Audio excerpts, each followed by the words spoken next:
Friends, I have a few thoughts about St. Paul's letter to the Colossians. In one of those sections, he simply shares, reminds them about the importance of their baptism. And so I wanted to share and reflect on that a little bit. He says, he wrote this letter to the Colossians because they were struggling after he left. So this is way after his ministry. Paul did a lot of traveling. He went around the world, the known world, and spread the gospel and Jesus Christ 3 different times over. Follow St. Paul's travels and his letters, and he was a machine. He was a missionary on a mission. So this is some of his thoughts to St. Paul, to his Colossians, St. Paul being the author of them. He says, "As you received Jesus Christ, the Lord, walk in him, rooted in him and built upon him, and established in the faith as you were taught." So he's telling them, hey, take care.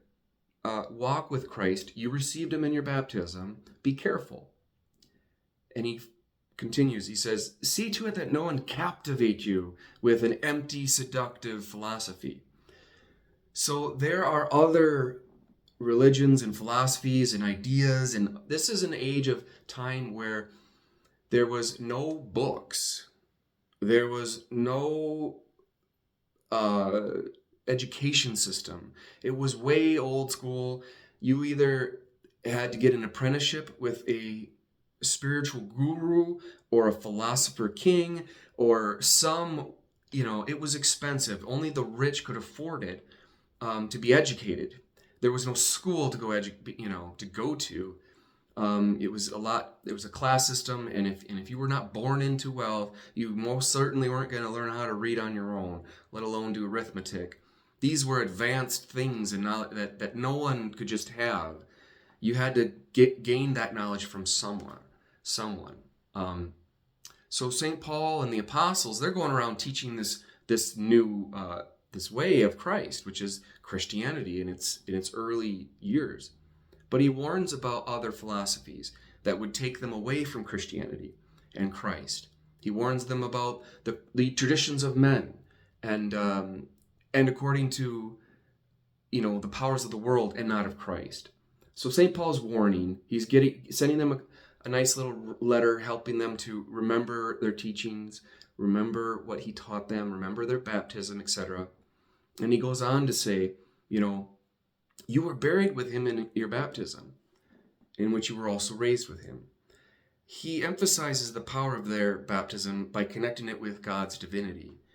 And that is all the reason why one should want to be baptized. Why would you not want to be connected with God in a profound way that you also are part of God? You are a hybrid, like Hercules. What's the other one's name? Achilles. There are these demigods, these demi, whatever you want to call it, gods. They're not full gods, but they're not fully human either. They're a hybrid. Christians are hybrids. We are all hybrids of God. That's why everyone hates us. That's why poor Charlie Kirk got killed. He was a staunch, I don't know if he was Catholic. I think maybe he was, but I know he was Christian, and he upheld conservative traditional values. Most Christian values are traditionally conservative, but not all. There are some progressive, and you could even say liberal ideas in the Christian faith. There's some radical things that Christ did. He wasn't so much conservative as a radical.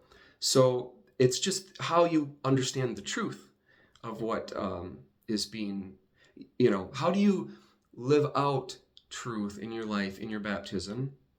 And conservative or liberal, how do you live it faithfully, with integrity? You could say you are, but you're really not in your heart. And poor Charlie Kirk and his family, he was shot for a reason. Someone shot him because of because he was speaking. And his philosophy and his ideas that he valued, he was sharing with others. And that's martyrdom. He is an American martyr. He forever will be an American martyr, right next to Martin Luther King Jr., Malcolm X, and these weren't Republicans. It has nothing to do with Democrat or Republican. It has to do with the freedom of being an American and being able to speak and say whatever's on your heart and mind. JFK and Bobby, his brother. Those are just some examples. Abraham Lincoln. There were other presidents too who died. I can't remember his. Glover got shot, but McCarthy. No, I am not even going to try to remember. But these figures, along with St. Paul, he was beheaded because of their values. And so, I encourage all people to speak up, speak your heart and mind. You have a phone. Get an audience and just keep speaking your heart and mind. Speak truth. Truth is not a subjective opinion about what you think and feel about things. Truth is truth. It is synonymous with fact. People go around claiming that, what's your truth? Oh, this is my truth. What's your truth? This is my truth. And that's very confusing. And I will say strongly that is the devil trying to get people to domesticate something as simple as truth, or make it seem like it's anyone for themselves. You can say whatever you want and just say, that's my truth, and therefore it is true. That is not true. The sky is blue, water is wet, and 1 + 1 is 2. Those are facts. That is truth. Yes, things that are fundamentally, scientifically proven. Using science, you can come to know truth. There's also a person who is truth, and that is Jesus Christ. And that is who St. Paul is trying to point people towards. He's trying to remind them, hey, don't get lost in all kinds of attractive, seductive, he uses, philosophies out there. Remember Jesus. Remember your baptism. And, he was nailed on the cross for you. And for a reason. The devil hates truth because he's the father of lies, and he will inspire others to assassinate people who are speaking the truth, just like he crucified Jesus Christ, and just like these other political figures, American figures were assassinated. Reagan was assassinated. There was an attempt. He lived. John Paul II, same thing. It was May 13th, 81.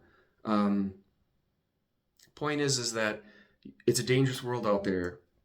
And the enemy and the evil out there, people who are dedicated to evil, are going to shoot and use violence to silence those who are speaking the truth. So what you got to remember is it's dangerous out there, but you got to keep speaking the truth. You got to keep doing what Charlie Kirk did. To you conservative or liberal-minded folks out there, Republican or Democratic, it does not matter. You all get a chance to speak the truth. Everyone should be debating with respect. And if you lose a debate, well, maybe you should go back to the table and wonder why. What did you not know? What did you learn? When I go to a debate and I talk with someone, you have to have an open mind always. And open-mindedness directs one to learn more, to gain more knowledge, and then using your brain, you can discern, that is true. I think that this and this and this are facts, and that, it leads one to the journey of discovery. And that's why I love education, why I'm always a lifelong learner, and why I'm a teacher and so forth. But I'll end with this. In his letter, St. Paul emphasizes 2 key points. And these 2 key points are this. 1, Jesus Christ is the fullness of that deity and the head of every angel. He's in charge of all the angels, fallen or not. Paul writes in Colossians, he continues, he says, for in him the whole fullness of the deity dwells bodily. And you have to come to the fullness of life in him who is the head of all truth, all authority. This passage, he says, underscores, I would say, Christ embodies the complete nature of God. And we're part of that in his humanity. And it also holds authority because he is God over those angels, the principalities and the powers, etc., that St. Paul mentioned. Last but not least, and this is the powerhouse of points for St. Paul's letter to the Colossians, he says, Christ raised from the dead through faith in the power of God. He himself was raised by the Father, Son, and Holy Spirit. And Paul says, you having been buried with him, you don't have to worry because you're going to be resurrected with him as well. That's a great deal, folks. Come back to the table. Come back to truth. For those who are lost, who are listening to this, it's okay. Just say the word. Just say Jesus Christ. Just say Jesus saved me. All you got to do is open your heart and mind to him. He'll do the rest. He's not going to hurt you. He's not going to lie to you. The only one that's going to lie to you and hurt you is Satan.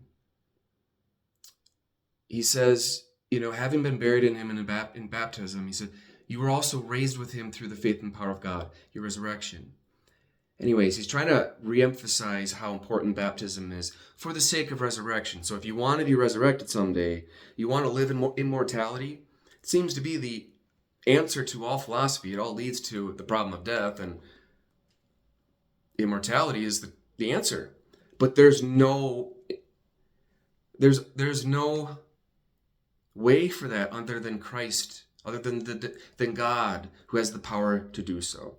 So take these thoughts, reflect on them, and Paul's teaching on Christ, his divine nature, and how we share in it in our humanity, his power over authority over the angels, and his redemptive work with all Christians. We're all working and helping through our prayers and our witness of the redemptive work of Christ. So God bless, and keep praying. Talk hard, pray hard.